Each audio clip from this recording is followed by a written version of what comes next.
This is Jiri, the Switzerland of Nepal as it's popularly known. And it doesn't take a genius to figure out why. I mean, just look at that view.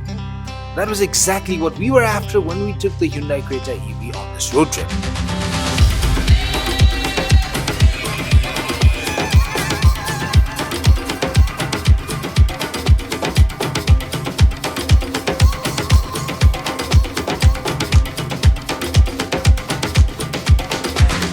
This wasn't going to be a range test, nor was it going to be one of those epic drives that inspire you to seek a higher purpose. As far as we knew, Jiri was well past its heyday of being the gateway to Everest. All early Everest expeditions, including the one led by John Hunt that put Tenzing Norgay and Edmund Hillary on the summit, passed through Jiri. But today it's just a quiet village with a beautiful backdrop. Little did we know, this quaint little village and the people we met there would make this one of the most memorable road trips we'd ever been on. However, after our last road trip to Dhorpatan, we'd started looking at things a little differently. If there's one thing we've learned from our most recent road trip, it's that things don't always go according to plan. So for this road trip, we have no plan. So we have the Hyundai Creta EV and we are headed to Jiri. So welcome to Nepal Drives, Hyundai Creta EV Unscripted.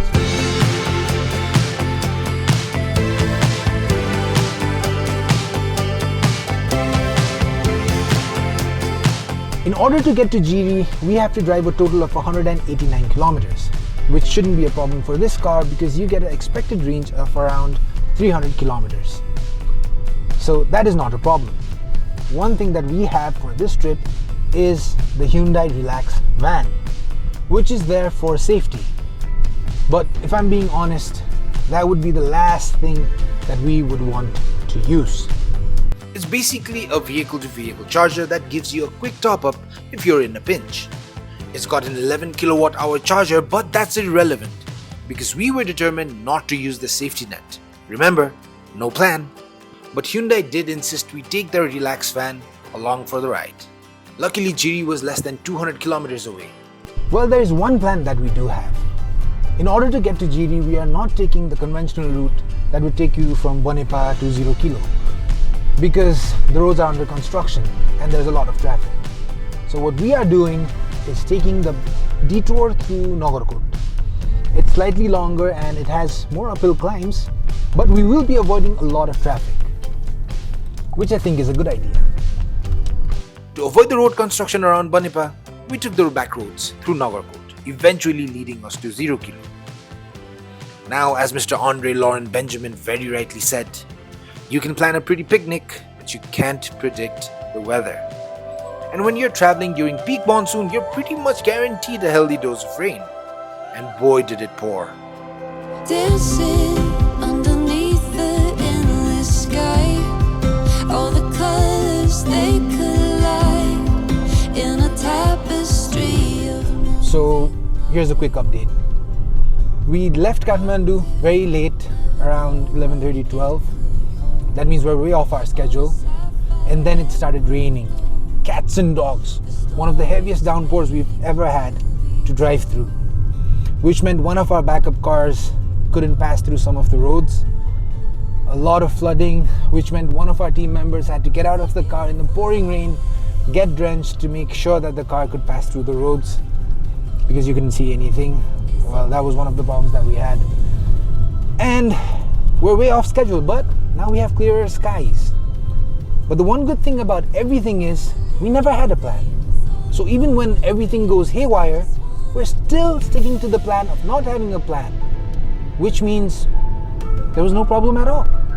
Do you see the genius of it? After spewing that confusing bit of gibberish, we stopped for lunch. The rain showed no signs of letting up, so we just carried on. Driving through empty roads in thick fog was oddly peaceful. You're forced to slow down because of the visibility, but it makes the winding curves feel even more purposeful. It was still drizzling when we reached Kharidhunga, which in my opinion is one of the highlights of this journey. Now you won't find too many TikTok videos convincing you this is a top tier vacation spot, but it's one of those places that makes you pause.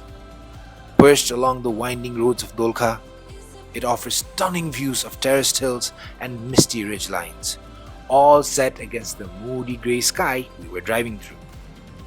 After soaking in Dolkha's quiet beauty, we continued on towards Jiri. But with nightfall fast approaching and visibility getting worse, we called our hotel to let them know we'd be late. They politely suggested we stay the night at Charikot and avoid the risk altogether. And that worked perfectly, in accordance with our non-existent plan. We simply crashed at a hotel in Charikot for the night, without making any plans for the next morning.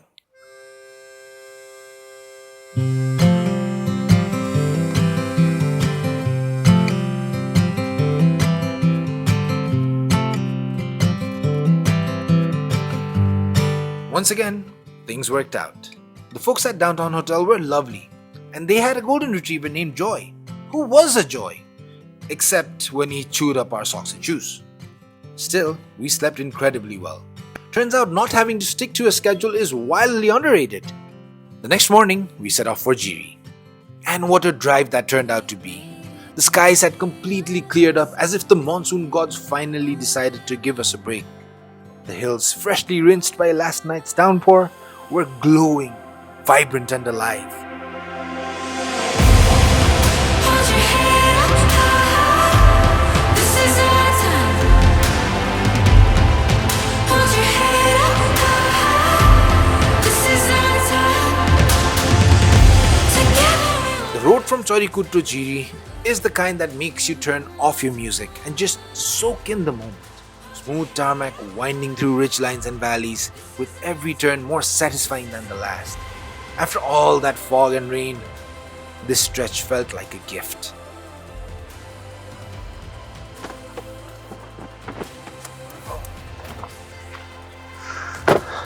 Alright, so now we are about 15 kilometers away from Jiri, and the roads are amazing, spectacular. Words just don't do it justice. And it would be a shame to not actually drive the Creta EV in such beautiful roads. And that's exactly what we are going to do.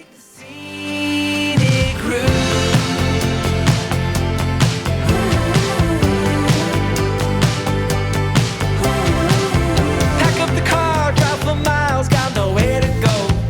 All I see is you and me. We reached Jiri by midday.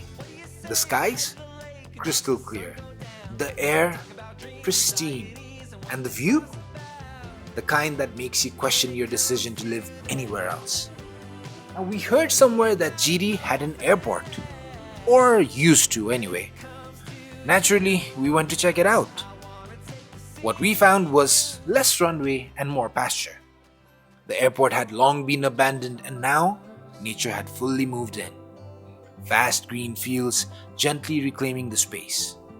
So of course, we drove the Creta EV across it, because when else do you get to drive across an airstrip that's basically a field? Something around the corner, something more to be found. I'm sure the coast of California. Later that day, we checked into Hotel Gabila, a cozy little place run by one of the kindest people we've ever met, Mr. Kesar Jirel. Kesar Dai isn't your average hotel owner. He's a proud ex-government worker who traveled to several European countries to work, but returned home and built something of his own. He shared with us stories of olden days, of how he once danced for King Mahendra when he came to Jiri, or how he worked in a cheese factory for years, of how he had so much pride in being an honest government worker, and of how much things have changed in Jiri. He and his family run the hotel with the kind of warmth and authenticity you just can't manufacture. So, if you're ever in Jiri and need a clean, comfortable place to stay in, you know where to go. Though he no longer drinks, Kesar Dai brought out some local Tongba for us. Guests should always feel at home, he said. And boy did we. Between sips of warm millet beer and bites of delicious local snacks, especially those perfectly roasted potatoes, we found ourselves the perfect amount of full and lightly buzzed. In that mellow, satisfied state, we set off to explore the town. Jiri has a quiet charm that sneaks up on you. Family-run shops line the narrow streets. A hand-painted sign here, a grandmother behind the counter there. We even stumbled across a mini stupa nestled between houses. locals always ready with a smile, the kind of small town warmth that feels both nostalgic and rare. Jiri wasn't loud. It didn't beg for attention, but it had something better: character. We never planned to come here. We weren't chasing anything epic, but that's exactly why it caught us off guard. We didn't have a plan, and that, it turns out, was the best plan we made. Because the roads, the people, the conversations, the rain, the Tongba, even that abandoned airport, none of it was scheduled, but all of it became unforgettable. This was Jiri, unscripted, unexpected, and absolutely worth it.